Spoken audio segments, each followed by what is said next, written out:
नमस्कार, आप देख रहे हैं TV9 मध्य प्रदेश छत्तीसगढ़। हम आपको बता दें, बुंदेलखंड हमेशा चर्चाओं में रहा है।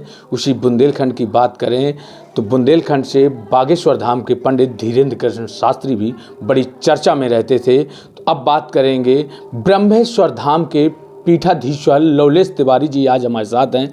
उनका भी एक दिव्य दरबार हमेशा चर्चाओं में रहता था।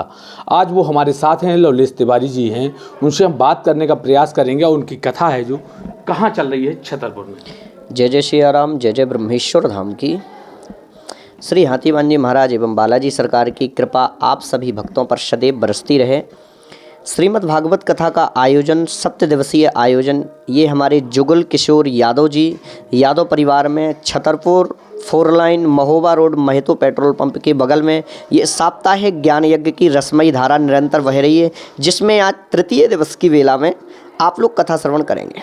अच्छा महाराज जी, आपकी जो कथा है जो 7 दिवसीय है, इसमें दिव्य दरबार कितने दिन चलता है? 7 दिवसीय कथा में दिव्य दरबार का 2 दिन का समय रहता है। 2 दिन दिव्य दरबार लगाया जाता है। वो भी तारीख निश्चित हो जाती है कि कितने तारीख को दिव्य दरबार लगाया जाएगा और कितने तारीख को दिव्य दरबार विराम रहेगा, फिर कितने तारीख को दिव्य दरबार लगाया जाता है। साप्ताहिक ज्ञान यज्ञ में 2 दिन का दिव्य दरबार लगाया जाता है और कहीं पर राम कथा या शिव कथा 9 दिन का कथा रहेगी तो उसमें 3 दिन का दिव्य दरबार लगाया जाता है। अच्छा महाराज जी, अगर एक बात और करें, दिव्य दरबार में क्या पर्चे भी बनाए जाते हैं?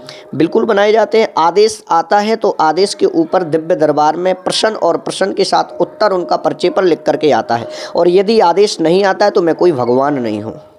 किस तरीके से, कहाँ से लोग आते हैं आपके पास पर्चा बनवाने के लिए? ये तो मुझे खुद पता नहीं है। कई राज्यों से, कई प्रांतों से, अपितु देश से नहीं विदेश से भी लोग वहाँ ब्रह्मेश्वर धाम में पहुँचते हैं। आप मंगलवार को जाकर के वहाँ देख सकते हैं। ब्रह्मेश्वर जो धाम है वो कहाँ? ब्रह्मेश्वर धाम जो पहले था, पूर्व का जो ब्रह्मेश्वर धाम था, पूर्व में लखेरी ग्राम में ब्रह्मेश्वर धाम का दिव्य दरबार लगता था। पर अब जो ब्रह्मेश्वर धाम का निर्माणकार व श्री हनुमत लाल जी महाराज की प्राण प्रतिष्ठा की जाएगी, मढ़ा ग्राम, तहसील लव कुश नगर, थाना लव कुश नगर, जिला छतरपुर, मध्य प्रदेश, ग्राम मढ़ा।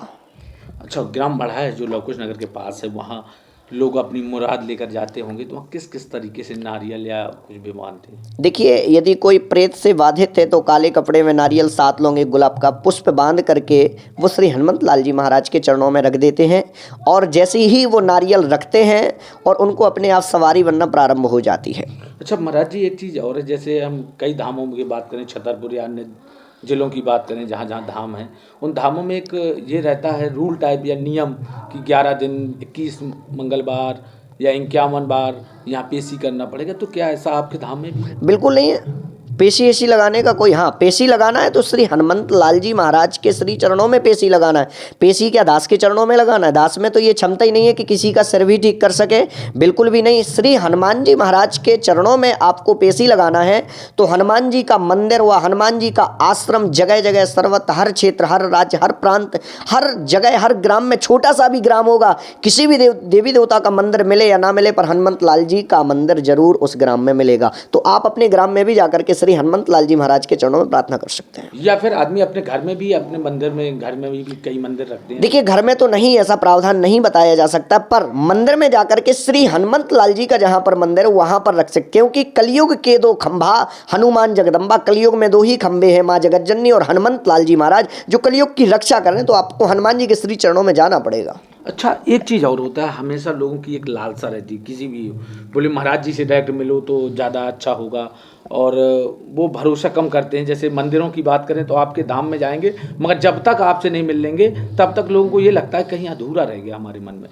देखिए, ऐसा है, ये लोगों का भाव होता है, कई प्रकार के भाव रहते हैं। कई लोग तो मुझसे कहते हैं महाराज आप चाह लें तो आप कुछ भी कर सकते हैं। मैं चाह करके भी कुछ नहीं कर सकता। क्यों? क्योंकि मेरे हाथ में नहीं है। हाथ में तो सब मजिस्ट्रेट के हाथ में। हमारे मजिस्ट्रेट कौन है? श्री हनुमत लाल जी महाराज।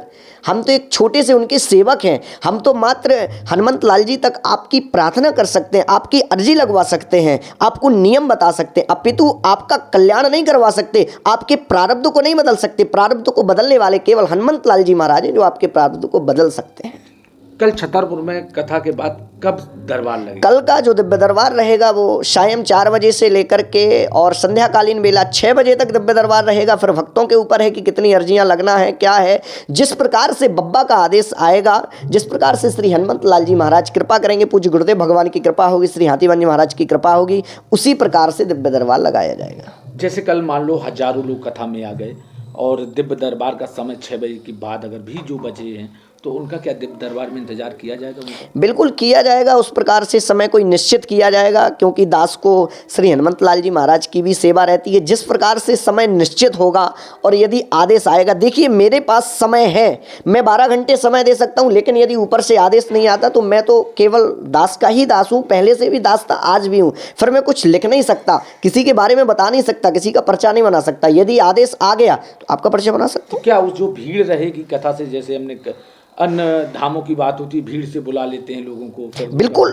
बिल्कुल बुला लिया जाएगा। उनके कोई सिलेक्टेड नाम? बिल्कुल सिलेक्टेड नाम नहीं रहेंगे, आपके सामने उसको बुलाया जाएगा। नाम उसके पिता के नाम से भी बुलाया जाएगा, उसके आधार कार्ड नंबर से भी बुलाया जाएगा, उसके फ़ोन नंबर से भी बुलाया जाएगा। जिस प्रकार से आदेश आएगा उसको उस प्रकार से बुलाया जाएगा। उसके फ़ोन नंबर से भी उठा सकते हैं। आप पहले देख सकते हैं कि प्रिंट पहले पर्चा बिल्कुल खाली है और आप मुझसे नहीं, उस शख्स से आप बात करिए जो शख्स हमारे सामने है, कि वो पहले हमसे मिल चुका है, उसने अपनी मुराद किसी से बता दी, उसने अपनी समस्या किसी से बता दी, आप उससे पूछ करके फिर मेरे पास बात कर सकते हैं।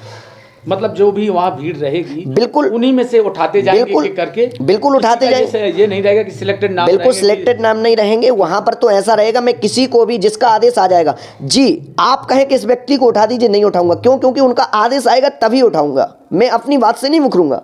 जो मेरे पास आदेश आएगा मैं उसी आदेश पर उनके पर्चे बनाऊंगा, जो मेरे पास आदेश आएंगे, लेकिन भीड़ में ऐसे ही उठाऊंगा।